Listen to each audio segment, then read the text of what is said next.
मित्रों, इस दुनिया में जब भी प्रेम की मिसाइलें दी जाती हैं तो उसमें सबसे पहला नाम भगवान श्री कृष्ण और राधा जी का आता है। संसार को प्रेम और स्नेह का पाठ पढ़ाने वाले श्री कृष्ण का नाम हमेशा राधा के साथ ही लिया जाता है। सदियों से राधा कृष्ण के अमर प्रेम की कहानी उदाहरण के रूप में पेश की जाती है। राधा श्री कृष्ण के प्रेम को जीवात्मा और परमात्मा का मिलन कहा जाता है। धार्मिक ग्रंथों के मुताबिक श्री कृष्ण को अपार प्रेम का प्रतीक माना जाता है और पुराणों के अनुसार ऐसा माना जाता है कि श्री कृष्ण की 16,108 रानियां थीं, जिनमें से रुक्मणी और सत्यभामा उनकी सबसे प्रिय रानियां थीं। इसके अलावा यह भी बताया जाता है कि श्री कृष्ण अपने बचपन में गोपियों के साथ गोकुल में रास लीलाएं किया करते थे, जिनकी कहानियां आज भी सबसे ज्यादा मशहूर है। लेकिन मित्रों, सभी को प्रेम सिखाने वाले श्री कृष्ण का नाम आज भी केवल और केवल राधा जी के साथ ही लिया जाता है। आपने जब भी कृष्ण भक्तों को देखा होगा तो गौर किया होगा कि वह हमेशा राधे श्याम नाम का ही जाप करते हैं। इस दुनिया में जब भी राधा जी और श्री कृष्ण के प्रेम का जिक्र किया जाता है तो सभी के मन में अक्सर यह सवाल उठता है कि जब श्री कृष्ण और राधा जी के बीच इतना अधिक प्रेम था तो इन दोनों ने आपस में विवाह क्यों नहीं किया। मित्रों, अगर आप भी जानना चाहते हैं कि श्री कृष्ण और राधा जी का विवाह किन कारणों से नहीं हो पाया तो बने रहिए हमारे साथ इस वीडियो के अंत तक।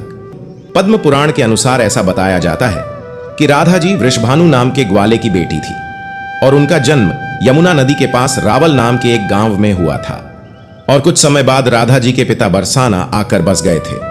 लेकिन दूसरी तरफ कुछ विद्वानों का ऐसा मानना है कि राधा जी का जन्म बरसाना गांव में ही हुआ था। इसी के साथ ब्रह्मवैवर्त के अनुसार बताया गया है कि राधा जी श्री कृष्ण से उम्र में 11.5 माह बड़ी थी।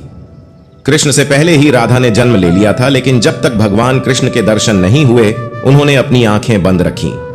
प्रिय मित्रों, जब श्री कृष्ण बांसुरी बजाते थे तो उनकी बांसुरी सुनकर राधा जी दीवानी हो जाती थी और बेसुध होकर नाचने लगते थी। मान्यता है कि जब राधा कृष्ण बालपन में मिले थे तभी उन्हें अपने प्रेम का आभास हो गया था।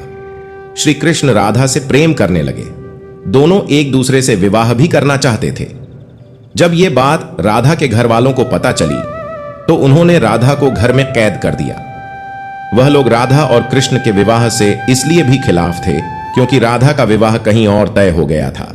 लेकिन जब श्री कृष्ण जी को यह बात पता चली कि राधा जी के घर वालों ने उनका घर से निकलना तक बंद कर दिया है तो उन्होंने यह बात यशोदा माता को बताई और वह राधा जी से विवाह करने की जिद करने लगे।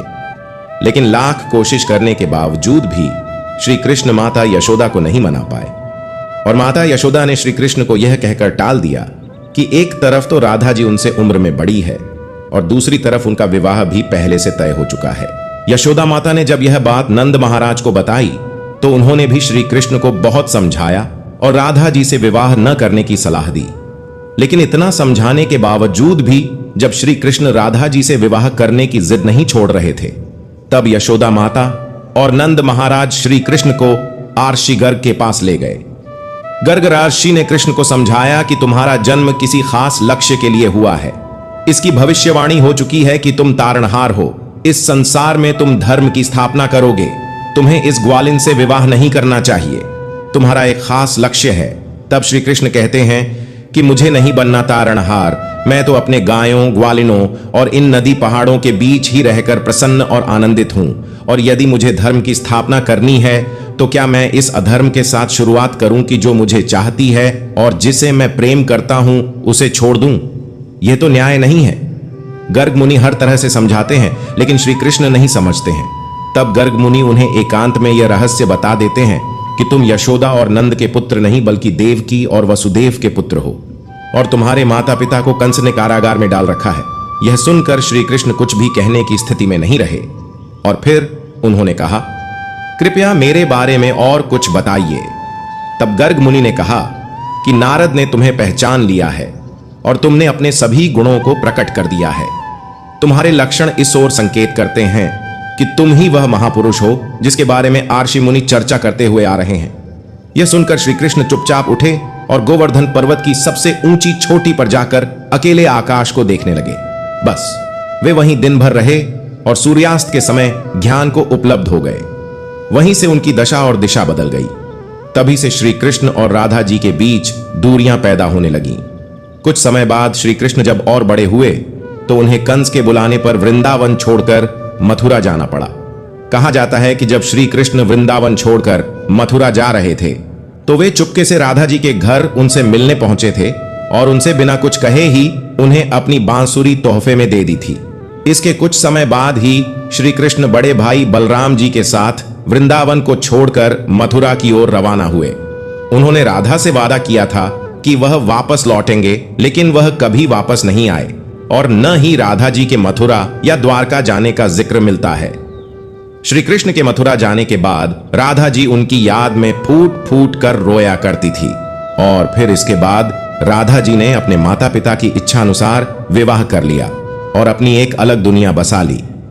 विवाह के बाद राधा जी को जब भी श्री कृष्ण की याद आती तो वो उनकी बांसुरी बजाकर उनकी यादों में लीन हो जाया करती थी।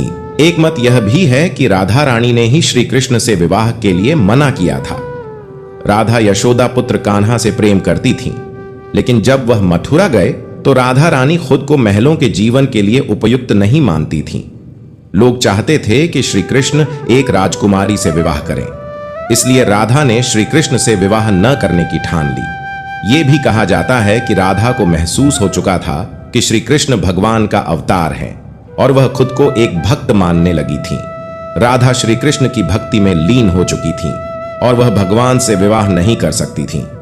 एक कारण यह भी बताया जाता है कि श्री कृष्ण का राधा से विवाह न करना मनुष्यों को प्रेम की असली परिभाषा से परिचित कराना था। कहा जाता है कि एक बार देवी राधा ने कान्हा से पूछा कि वह उनसे विवाह क्यों नहीं करना चाहते। इस पर श्री कृष्ण ने कहा कि कोई अपनी आत्मा से विवाह करता है क्या? कृष्ण राधा को खुद से अलग नहीं बल्कि अपना ही अस्तित्व मानते थे। वह मनुष्यों को यह सीख देना चाहते थे कि प्रेम भौतिक संबंध नहीं बल्कि आध्यात्मिक प्रकृति है। प्रेम और विवाह एक दूसरे से अलग नहीं है। जैसे राधा कृष्ण बिना विवाह किए भी सदियों से एक ही हैं। जहां कृष्ण का नाम है वहां राधा का स्मरण जरूर होता है। श्री कृष्ण और राधा का विवाह न होने की एक कथा और भी प्रचलित है। ब्रह्मवैवर्त पुराण के अनुसार श्री कृष्ण की प्रिय राधा उनके साथ गोलोक में वास करती थी। एक बार राधा जी श्री कृष्ण का इंतजार कर रही थी। काफी देर इंतजार करने के बाद जब श्री कृष्ण वहां पर नहीं आए तो राधा जी क्रोधित हो गई और वह श्री कृष्ण को खोजने निकल पड़ी। तभी रास्ते में उन्हें श्रीदामा मिले। उन्होंने श्रीदामा से कृष्ण का पता पूछा तो श्रीदामा ने राधा जी को क्रोधित देखकर उनसे झूठ बोल दिया कि श्री कृष्ण तो आपसे ही मिलने गए हुए हैं। लेकिन जब आगे चलकर राधा जी ने देखा कि श्री कृष्ण एक ग्वालिन विरजा के साथ फल खा रहे हैं, अपने प्राणों से भी प्रिय श्री कृष्ण को किसी अन्य स्त्री के साथ फल खाते हुए देखकर राधा रानी से रहा नहीं गया और उन्होंने विरजा को श्राप दे दिया कि वह इस गोलोक में और समस्त भूलोक पर नदी का प्रवाह बनकर बहती रहेगी। राधा के श्राप के कारण विरजा नदी का रूप लेकर वहां से अंतर्ध्यान हो गई और श्रीदामा के झूठ बोलने पर राधा और भी ज्यादा क्रोधित हो गई और उन्होंने श्रीदामा को यह श्राप दिया कि वे अगले जन्म में राक्षस कुल में जन्म लेंगे। तब इसके जवाब में श्रीदामा ने राधा को पृथ्वी लोक पर मानव रूप में जन्म लेने का श्राप दिया। साथ ही श्रीदामा ने राधा को यह श्राप भी दिया कि मानव रूप में वह सदा अपने प्राण प्रिय श्री कृष्ण को पाने के लिए तरसेंगी। अगले जन्म में इसी श्राप के कारण श्रीदामा शंखचूड़ नामक असुर बना। वहीं श्राप के कारण राधा रानी को वृषभानु और कीर्ति की पुत्री के रूप में जन्म लेना पड़ा। पृथ्वी लोक पर जन्म लेने के कुछ समय बाद राधा रानी के जीवन पर पूर्व जन्म में मिले श्राप का असर पड़ना शुरू हो गया। रासलीलाएं समाप्त कर श्री कृष्ण को कंस से युद्ध के लिए वृंदावन जाना पड़ा और यहीं से राधा और श्री कृष्ण के वियोग की शुरुआत हुई। श्री कृष्ण के जाने के बाद राधा का विवाह एक वैश्य रायाण से हो गया और वे सदा के लिए श्री कृष्ण के प्रेम से दूर हो गईं। राधा के बारे में कहा जाता है कि वे अपने पति वायाण के पास अपनी छाया स्थापित कर वापस वैकुंठ लौट गई थीं। तो इस तरह श्रीदामा के श्राप के कारण राधा और श्री कृष्ण का मिलन नहीं हो पाया था, लेकिन इनका प्रेम आज भी अजर अमर है। तो प्रिय मित्रों, इसी के साथ आज की वीडियो में बस इतना ही। जय श्री कृष्ण, राधे राधे।